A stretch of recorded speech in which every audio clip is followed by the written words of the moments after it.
When the Torah or the Old Testament was first written in Hebrew, it was written without diacritics, or as they call it, naked. It wasn't until 2,000 years later when the diacritics were added to the Hebrew text. And in case you didn't know, diacritics, like tashkil in Arabic, can entirely change the meaning of words and sentences. That's why there are many instances in the Old Testament where there are several views on what was actually written, and in many cases, they can contradict one another if they were slightly changed.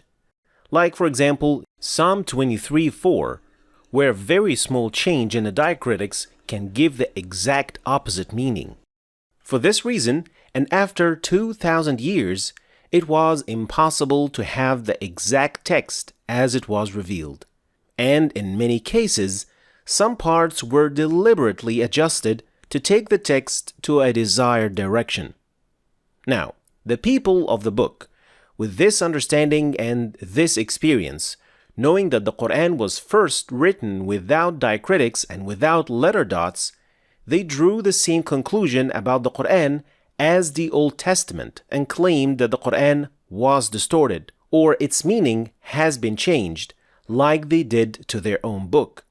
But there are two major differences that make it impossible for the Quran to be distorted in any way, not even an extra dot. First, the one who first added the diacritics to the Quran is someone called Abu al-Aswad al-Du'ali. Now, the question is, after how many centuries after the revelation of the Quran did he do that? Well, not centuries or even decades. In fact, Abu al-Aswad al-Du'ali was born during the life of Prophet Muhammad, peace and blessings be upon him, during his message, but he never met him. And after the passing of the Prophet, peace and blessings be upon him, Abu al-Aswad al-Du'ali added the diacritics to the Quranic text at the request of Ali ibn Abi Talib, who was one of Kuttab al-Wahi, or the writers of revelation. So this entire process happened among the Sahaba who witnessed the revelation of the Quran and memorized it.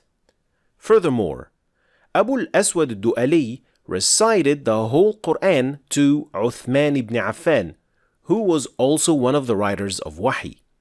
Not only that, there is physical evidence of this in the form of manuscripts which date back to the 1st century of Hijrah, like this one, which shows the early system of tashkil devised by Abu al-Aswad al-Du'ali, using red dots and shapes on black text.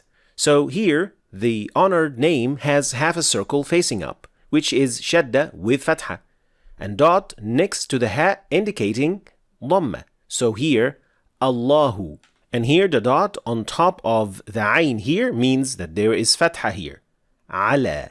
And the next word, the ayn here has a dot under the ayn to indicate kasra. And mim has double dots, which means that there is tanween kasra here. Allahu ala ilmin.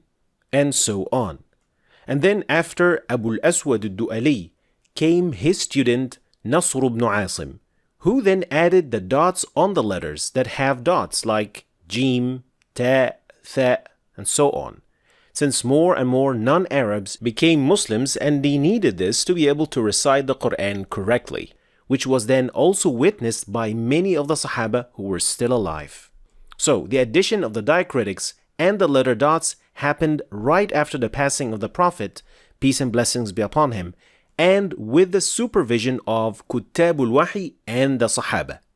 Afterward, in the 2nd century, came Al-Khalil ibn Ahmad, who then turned the dotting system of diacritics into the familiar system that we have today, with fatha, dhamma, kasra, tanween, and so on. But then, you might be wondering now, could there have been any room for human error, adding an extra dot or point, because you're adding this to the entire book? Well, this then takes us to the second difference between the Quran and any other revelation. The Quran was not discovered in a cave in a form of scrolls and manuscripts, like the Old Testament, but it is an audiobook which was preserved in the chests of thousands of Sahaba, and was memorized word for word and were taught by the Prophet, peace be upon him, what each word and each letter sounded like. So adding the tashkil was according to what they heard and memorized from the Prophet, peace be upon him. So the text was just too familiar to all of them. To understand more what I mean, let's consider this example. If I ask 10 English speakers to write the correct vowels for this sentence, 10 out of 10 would be able to perfectly write the correct vowels in their places. Why? Because it is a very familiar sentence with very familiar words. Now, if you ask any Muslim today to write the dots and tashkil of this sentence, they will also be able to do it perfectly because it is very familiar to them. Now, the entire Quran to the Sahaba was not only familiar to the Sahaba like these examples, but they actually memorized every single word and every single sound, like millions of people today. So it is impossible that any changes, not even one single dot, or any alteration could have taken place. But then, what about cases like these? Ayat that contain words that can be read differently by changing the dot placement or the diacritics. Did this come from mistakes of dotting or something? Well, let's take this example. These two here are two qira'at of the Quran. Both are Quran, and they were both revealed exactly like this. One time it is revealed as yushrik, and another time it is revealed as tushrik. And in many cases, like in this one, they don't give exactly the same meaning, but they consolidate and enrich one another, and they never give contradicting meanings. And the same applies to all such cases. They are just simply different qira'at, and they are all 100% Quran with the highest possible degree of authenticity. Each qari reads according to who he'll learn it from, which all eventually lead to the same source, Prophet Muhammad, peace and blessings be upon him. If you want to dive deeper into this topic of 10 qira'at, then I highly recommend watching this lesson, which covers the most important aspects you need to know with many different examples.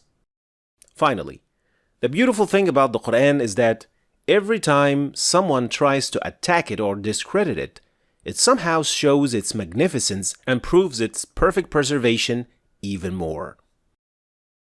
Thanks for watching.